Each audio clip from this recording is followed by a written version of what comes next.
30 ಕೋಟಿ ವೆಚ್ಚದಲ್ಲಿ ಸಾವಳಗಿಯಲ್ಲಿ ಅಲ್ಪಸಂಖ್ಯಾತರ ವಸತಿ ಶಾಲೆ ಶೀಘ್ರದಲ್ಲೇ ನಿರ್ಮಾಣ. ಮಾಜಿ ಶಾಸಕ ಆನಂದ್ ನ್ಯಾಮಗೌಡ ಹೇಳಿಕೆ. ಬಾಗಲಕೋಟೆ ಜಿಲ್ಲೆಯ ಜಮಖಂಡಿ ತಾಲೂಕಿನ ಸಾವಳಗಿಯಲ್ಲಿ ಶೀಘ್ರದಲ್ಲಿಯೇ ಅಲ್ಪಸಂಖ್ಯಾತರ ವಸತಿ ಶಾಲೆ ನಿರ್ಮಾಣ ಮಾಡಲಾಗುವುದು ಎಂದು ಮಾಜಿ ಶಾಸಕ ಆನಂದ್ ನ್ಯಾಮಗೌಡ ಅವರು ಹಿಪ್ಪರಗಿ ಗ್ರಾಮದಲ್ಲಿ ಮಾಹಿತಿಯನ್ನು ನೀಡಿದ್ದಾರೆ. ಮಾಧ್ಯಮಗಳೊಂದಿಗೆ ಮಾತನಾಡಿರುವ ಅವರು, ಸಾವಳಗಿಯಲ್ಲಿ ಅಲ್ಪಸಂಖ್ಯಾತರ ವಸತಿ ಶಾಲೆಯ ಮಂಜೂರಾತಿ ಕುರಿತು ಅಲ್ಪಸಂಖ್ಯಾತರ ಕಲ್ಯಾಣ ಇಲಾಖೆ ಸಚಿವ ಬಿಝಡ್ ಜಮೀರ್ ಅಹಮದ್ ಖಾನ್ ಅವರಲ್ಲಿ ಮನವಿಯನ್ನ ಮಾಡಲಾಗಿತ್ತು. ಈ ಕುರಿತಂತೆ ಅವರು ನಮ್ಮ ಮನವಿಗೆ ಸ್ಪಂದಿಸಿ ಮಂಜೂರಾತಿಯನ್ನ ಮಾಡಿದ್ದಾರೆ. ಸಾವಳಗಿಯಲ್ಲಿ ಅತಿ ಶೀಘ್ರದಲ್ಲಿಯೇ ಕಾಮಗಾರಿ ಆರಂಭವಾಗಲಿದೆ ಅಂತ ತಿಳಿಸಿದರು. ಈಗಾಗಲೇ ಸಾವಳಗಿಯಲ್ಲಿ 9 ಎಕರೆ ಜಾಗವನ್ನು ನೋಡಲಾಗಿದೆ. ಅದರಲ್ಲಿ 30 ಕೋಟಿ ವೆಚ್ಚದಲ್ಲಿ ತೊದಲಬಾಗಿಯಲ್ಲಿ ನಿರ್ಮಾಣವಾದ ರಾಣಿ ಚೆನ್ನಮ್ಮ ವಸತಿ ಶಾಲೆಯ ತರಹವೇ ನಿರ್ಮಾಣ ಮಾಡಲಾಗುವುದು ಅಂತ ತಿಳಿಸಿದರು. ಇನ್ನು ಈ ಸಂದರ್ಭದಲ್ಲಿ ಗ್ರಾಮದ ಪ್ರಮುಖರು, ವಿವಿಧ ಇಲಾಖೆಗಳ ಅಧಿಕಾರಿಗಳು ಉಪಸ್ಥಿತರಿದ್ದರು.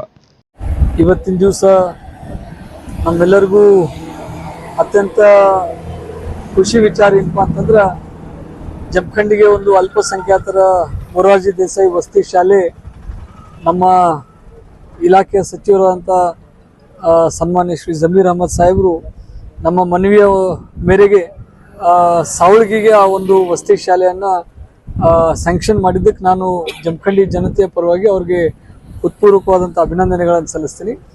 ಕಳೆದ ಒಂದು ಆರ್ಥಿಕ ವರ್ಷದಲ್ಲಿ ಜಮಖಂಡಿಗೆ ಒಂದು ಅಲ್ಪಸಂಖ್ಯಾತರ ಮೊರಾರ್ಜಿ ದೇಸಾಯಿ ವಸತಿ ಶಾಲೆ ಆಗಬೇಕು ಅಂಥೇಳಿ ನಾವು ಮನವಿ ಮಾಡ್ಕೊಂಡಿದ್ದೀವಿ. ಆ ಒಂದು ಸಂದರ್ಭದಲ್ಲಿ ಜಮಖಂಡಿಗೆ ಈಗಾಗಲೇ ಹುಲ್ಯಾಳ್ ಮತ್ತು ಮರೆಗುದ್ದಿ ಮಧ್ಯದಲ್ಲಿ ಒಂದು ಅಲ್ಪಸಂಖ್ಯಾತರ ವಸತಿ ಶಾಲೆಯನ್ನು ಕೊಟ್ಟಿದ್ದೀವಿ.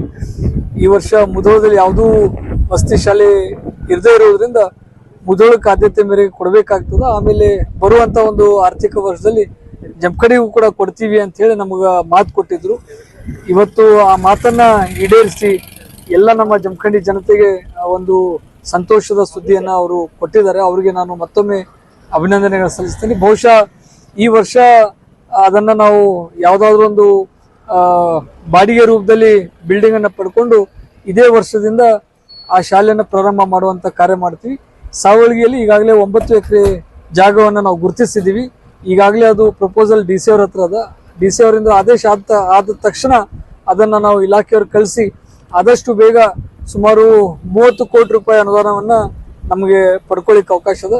ಆ 30 ಕೋಟಿ ರೂಪಾಯಿ ಅನುದಾನದಲ್ಲಿ ಒಂದು ಸುಸಜ್ಜಿತವಾದಂಥ ವಸತಿ ಶಾಲೆ ನಿರ್ಮಾಣ ಮಾಡಲಿಕ್ಕೆ ನಮ್ಗೆ ಅವಕಾಶ ಇದೆ. ಯಾವ ರೀತಿ ತೊದಲ್ಬಗಿಯಲ್ಲಿ ಕಿತ್ತೂರು ರಾಣಿ ಚೆನ್ನಮ್ಮ ವಸತಿ ಶಾಲೆ ಅದ ಮತ್ತು ಯಾವ ರೀತಿ ಕೊಣ್ಣೂರು ಗ್ರಾಮದಲ್ಲಿ BR ಅಂಬೇಡ್ಕರ್ ವಸತಿ ಶಾಲೆ ಅದ, ಅದೇ ಮಾದರಿಯಲ್ಲಿ ಸಾವಳಗಿ ಗ್ರಾಮದಲ್ಲಿ ಅಲ್ಪಸಂಖ್ಯಾತರ ಮೊರಾರ್ಜಿ ದೇಸಾಯಿ ವಸತಿ ಶಾಲೆನೂ ಕೂಡ ಶೀಘ್ರದಲ್ಲಿ ಮಾಡುವಂತ ಪ್ರಯತ್ನ ಮಾಡ್ತೀವಿ.